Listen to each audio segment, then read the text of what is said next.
universidade, pessoas que trabalham com a limpeza ou até mesmo na portaria, que fazem parte, estão entrando, estão aqui trabalhando na área no prédio de informática, mas nunca sequer ligaram um computador na vida. Ensino informática desde o ensino médio, porque comecei num projeto chamado Aluno Monitor da Microsoft. Sou programadora e professora de dança. A motivação, vou apresentar sobre a motivação, a proporção de mulheres na computação no ensino superior no Brasil e no UFG, um pouco da pesquisa e resultados, um pouquinho do projeto ADAS, finalizando com as considerações finais e os trabalhos futuros. A ausência de dados qualitativos, de quantitativos da quantidade de mulheres, foi o que me motivou. Quando eu perguntei para as professoras quantas mulheres tem atualmente hoje na Universidade Federal de Goiás, não tinha essa resposta. O sistema computacional não filtrava por gênero, não sabíamos quantos alunos estavam. A segunda coisa é bem visível o número reduzido de mulheres e as constantes denúncias e reclamações de alunas relacionadas a situações de sexismo. E o principal, a minimização do que é relatado. É coisa da sua cabeça, isso não existe. E, por exemplo, não foi isso que ele quis dizer. Então, a intenção é comprovar esses fatos através de uma pesquisa científica, uma pesquisa qualitativa. Aqui mostra que no Brasil, mais da metade dos alunos na universidade e ensino superior são mulheres. Porém, apenas 13,6% fazem parte de matérias como ciências, matemática e computação. Aqui nós temos um quadro da evolução das mulheres na computação, de todos os alunos, que de 2001 a 2009 nós tivemos um crescente de todos os alunos. O azul representa os homens e o vermelho as mulheres. E as mulheres teve um crescimento muito baixo. A partir de 2008 e 2009 passou a estagnar e desde então tem decrescido, diminuído a quantidade de mulheres na computação. Na Universidade Federal de Goiás, esses dados eu precisei pegar listas a cada semestre de alunos com o nome de cada aluno para poder compilar esses dados, porque o sistema não oferecia.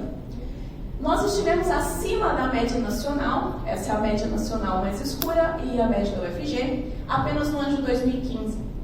2016, 2017 foi apenas caindo o número de alunas que entravam na universidade. E infelizmente, no ano de 2018, apenas 8% dos ingressantes eram do sexo feminino na universidade. E assim temos também a questão dos concluintes, que está também abaixo da média nacional. De 2015, 2016, 2017 tem caído, decrescido. Mas em 2017 apenas 9% dos alunos de quem concluía o curso eram do sexo feminino. Aqui eu tenho até uma foto da minha conclusão, essa sou eu, onde nós temos apenas duas mulheres de todos os homens. Então, na pesquisa, abrangi muito mais o aspecto acadêmico e profissional, dentro de situações discriminatórias, assédio, forma de sexismo, como ser mulher na computação, focado principalmente em situações vivenciadas por mulheres e grupos minoritários, como pessoas portadoras de deficiência e negros.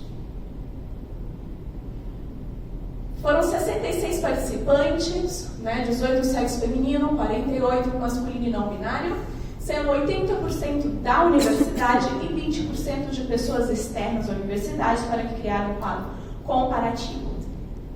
Aqui temos que alunos atualmente matriculados, quase 90% dos alunos são do sexo masculino, representado pela cor cinza. E praticamente dentro dos nossos 3 cursos, apenas em média 10% são mulheres. Na cor escura, no preto, representa a porcentagem de mulheres alcançadas dentro da minha pesquisa por curso. Então, dentro do ambiente acadêmico, foi representado que realmente há poucas mulheres. E que a relação entre um e outro, dentro de amizade, dentro de trabalhos, acontece muito mais entre homens, de homens para homens e de mulheres para mulheres. E que não é frequente a forma de integração, de colocar uma aluna junto dentro de um grupo de trabalho. E que aqui a amizade maior são entre homens. Quando estamos falando de discriminação, 72% das alunas da Universidade Federal de Goiás informaram que sofreram discriminação de gênero por serem mulheres, enquanto nas instituições externas esse valor é menor. E quando comparamos com a situação dos homens, podemos ver que o valor é muito abaixo, que eles não sofrem esse tanto de discriminação, mas que a discriminação, a segunda, por orientação sexual, por fazer parte do LGBT, está também sempre presente. E podemos ver que toda forma de discriminação ela acontece ali dentro. Próximo. Esse é um dos relatos que um professor disse que uma pessoa pobre não poderia lavar as mãos no shopping center porque são ativados por sensores. Porque as mãos da pessoa normalmente pobre, elas são negras e pela cor da pele o sensor não funcionaria. Isso é uma discriminação. Uma outra forma é, o professor falou, ainda bem que sou a única mulher, que só tinha eu de mulher dentro da sala, que seria mais fácil para reconhecer os erros femininos. Como se os erros femininos fossem piores ou mais idiotas que os masculinos. Outro aluno relatou que sempre escutou discriminação leve, piadinhas, comentários disfarçados de brincadeiras, referente à capacidade da mulher na computação, principalmente em matérias mais difíceis, como rede de computadores, sistemas operacionais e programação. Em relação a tipo de assédio, metade das alunas da minha universidade, claro, que já sofreram situação de assédio sexual na universidade. Isso não é tão presente com as alunas do ambiente externo. E quando vemos, nenhum homem sofreu assédio sexual na universidade. Pouquíssimos sofreram assédio verbal, mas enquanto as garotas sofreram bastante, é assédio moral e psicológico. Entre um dos relatos recebidos foi que um professor, esse é bem pesado, insinuou que, em tom de brincadeira para toda a sala, que se ele mantivesse relações sexuais com ele, ela poderia ser aprovada na matéria, na disciplina. Entre uma questão de assédio psicológico, a aluna fez uma pergunta e o aluno, o colega, começou a ridicularizar aquela pergunta feita. Que fosse uma pergunta idiota, como se fosse algo que não deveria estar sendo perguntado dentro de uma sala de aula por uma mulher. O colega pedia insistentemente nudes no grupo de WhatsApp após eu passar o meu número num grupo de trabalho.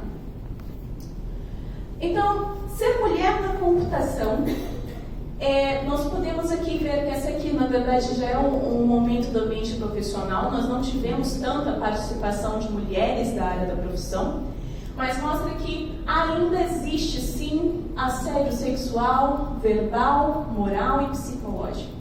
E os homens relataram sentir mais o assédio psicológico. Aqui, próximo.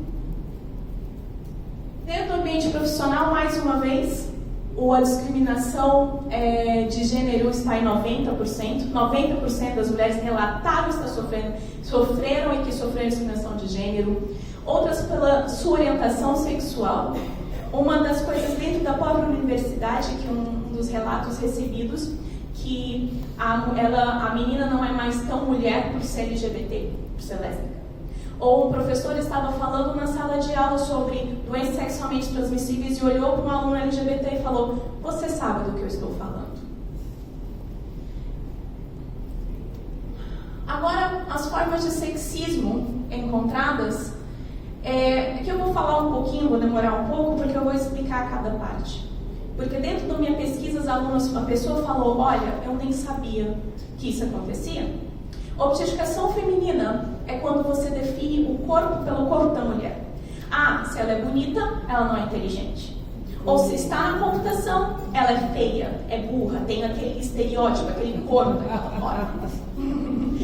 Uma desqualificação profissional, na qual, se você é mulher, você é inferior ao homem. Perguntam, nossa, foi você que fez isso mesmo? Não é melhor te pegar um homem para te ajudar a fazer isso, né? A reprodução de falas que reforçam mitos e estereótipos. A mulher não se interessa na computação. As meninas não se interessam na computação. Mulher não foi feita para isso. O pensamento, ela não é lógica, ela é muito emocional. E essas são coisas que acontecem e a gente escuta cotidianamente. E eu vou entrar dentro desses principais, que são termos que estamos utilizando hoje em dia, que é o gaslighting. O gaslighting é como desqualifica a condição psicológica. Que se uma mulher ela é assertiva no trabalho, ela fala de uma maneira firme, ela é tida como louca, histérica, está na TPM. Olha, nossa, ela está muito nervosa, ela está muito histérica. Quando um homem fala assim, tudo bem, ele está sendo sério. Ou até mesmo, não foi isso, você está louca, não foi isso que eu quis dizer, não foi isso que eu te pedi no trabalho. Então, questiona a nossa própria sanidade. Passamos a questionar a nossa própria sanidade, isso não é apenas no ambiente de trabalho, isso é no dia a dia. O mansplaining, eu tive a professora, teve um relato que falou que um aluno foi explicar para ela a matéria que ela lecionou. Ou outro que foi explicar para ela, para uma pessoa assim, ela foi me explicar o aplicativo, o software que eu mesmo criei.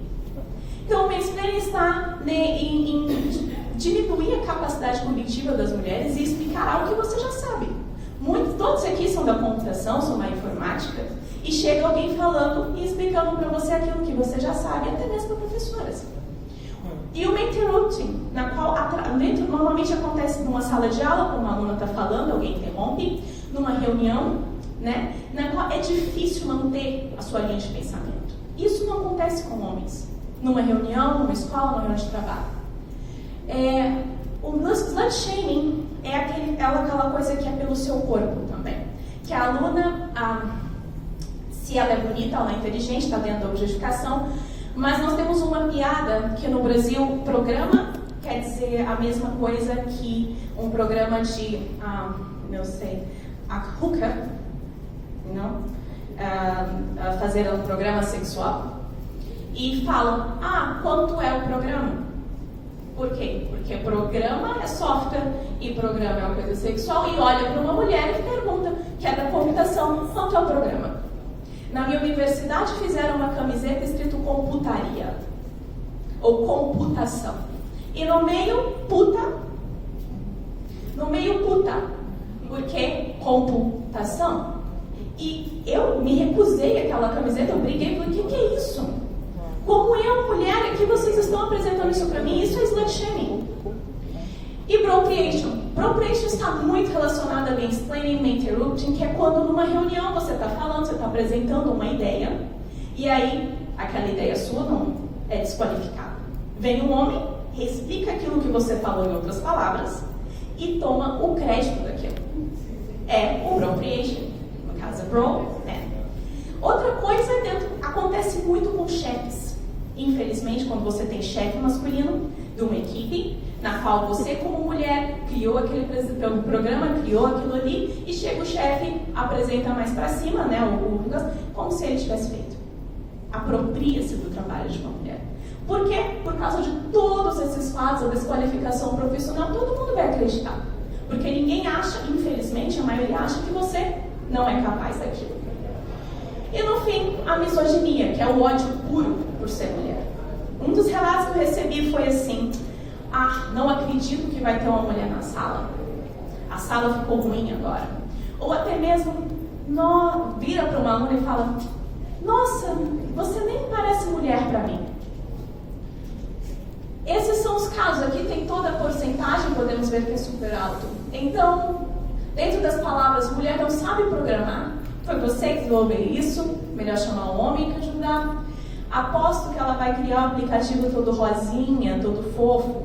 E essa é tipo, não, coloca a parte mais fácil para ela fazer.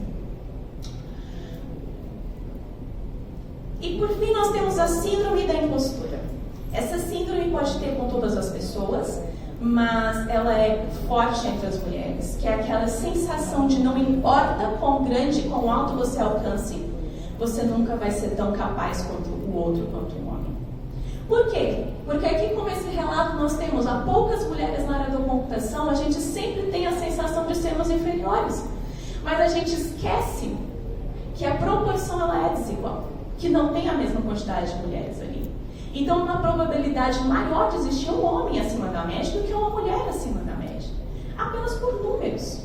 Além do mais, o relatório da Unesco, que foi citado por eles ontem, fala que há uma grande... Os homens, eles superestimam a capacidade deles e as mulheres são subestimadas na STEM. E que isso é um problema a ser tratado, porque as garotas pensam que não são tão... Nós entramos já pensando que não somos tão capazes e tão boas em matemática quanto os homens, quanto em engenharia. Isso é o quê? Um mito, um estereótipo criado que precisamos modificar. E entre os relatos das coisas boas, né, temos uma visão boa. Nenhuma das minhas alunas, das minhas participantes, alunos participantes, relatam que queria sair do curso ou que desistiram por causa disso. E de sinto que melhoramos. Da época que ingressei para cá, mais mulheres, mais iniciativas para quebrar preconceito. Mas eu tenho a impressão que estamos numa bolha. Por quê? Não vejo mudanças a partir de homens em suas atitudes e acolhimento. Quando eu falo de feminismo, quando lembramos de feminismo, nós pensamos em mulheres. Infelizmente também no extremismo. E então sempre penso que as mulheres que devem agir para melhorar a situação das mulheres. Não, porque quem comete mansplaining, appropriation, desqualificação, objetificação, são homens.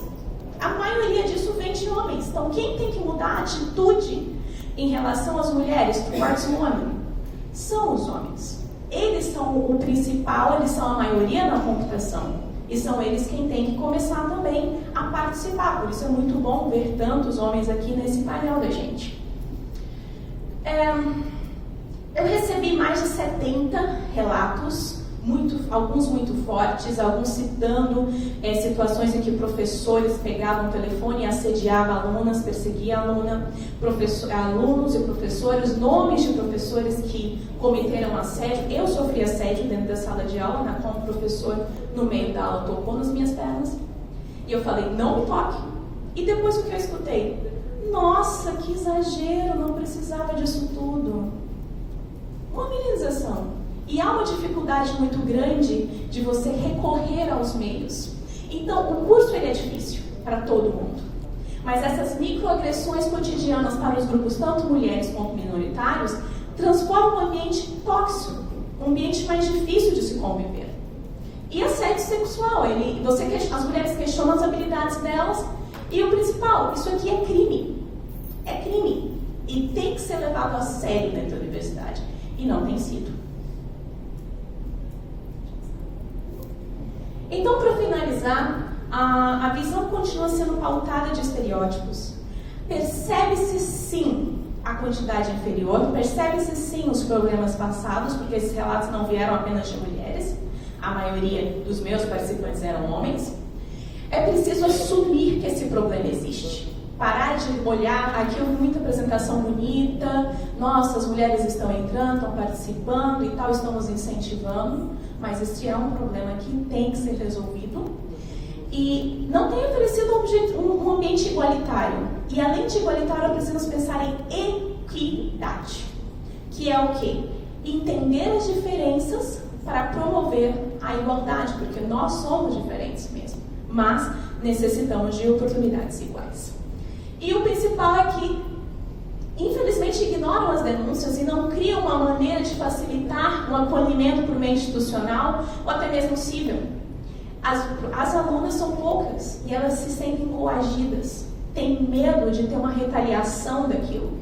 E no caso, eu escutei dentro da universidade, o que eu posso fazer? Eu, professor, sou coordenador, não sou psicólogo, não sou polícia.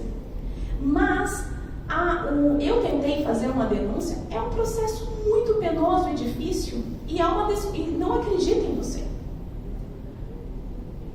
Então, é importante fazer ação de inclusão de meninas e mulheres, eu tenho visto muito isso, mas nós precisamos também preparar um ambiente. Não adianta eu apenas trazer meninas e jogá-las aos leões. Eu preciso ter um ambiente acolhedor. E é necessário um envolvimento institucional. Por quê? é a universidade que forma todos os professores. Desde os professores do ensino básico, das crianças de 5 anos, até quem está saindo da universidade e pós-graduação, é a universidade. Então é necessário que ela faça esse tipo de programa. Aqui nós temos algumas imagens do nosso projeto ADAS, que estamos, que na qual a gente fez essa ação. Nós estávamos no WIT, Projeto da Minas Digitais, no ano passado. Aqui a gente tem aqui que você pode ser a próxima mulher importante na computação. Essa ação nós incentivamos, foi uma outra pesquisa que eu fiz, eu tive mais de 100 participantes, na qual muitas alunas falaram que nem sabiam que seria uma área. Então, para trabalhos futuros, eu gostaria de apresentar mais casos de sucesso, modelos de inspiração da própria local, ter fatores positivos, né, porque nós também temos essa história, e uma pesquisação e implementar intervenções que sejam efetivas, métricas, necessárias. Muito obrigada.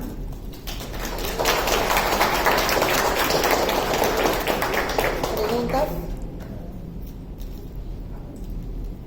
¿Dónde denuncian las mujeres esos relatos? ¿Dónde las mujeres denuncian esos relatos que cuentan?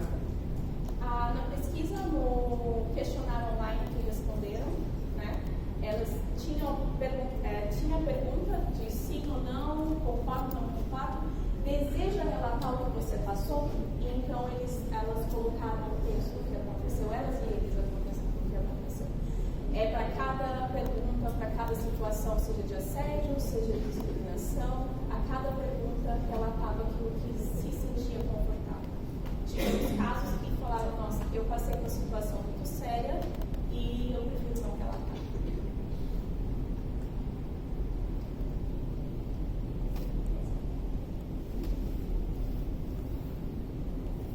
Outra pergunta?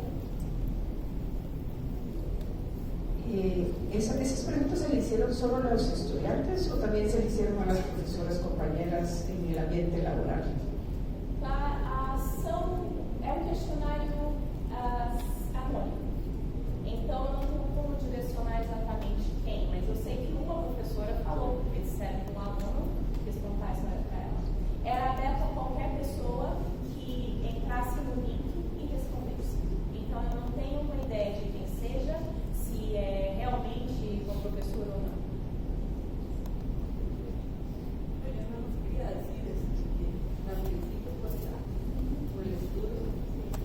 Realmente súper interesante los datos que obtienen y muy reales. Entonces, la felicito y creo que mucho trabajo futuro para hacer. Quem quiser saber mais, eu vou colocar, se chama Projeto ADAS, procure no Facebook, Projeto ADAS Inf, e eu estarei colocando os relatos lá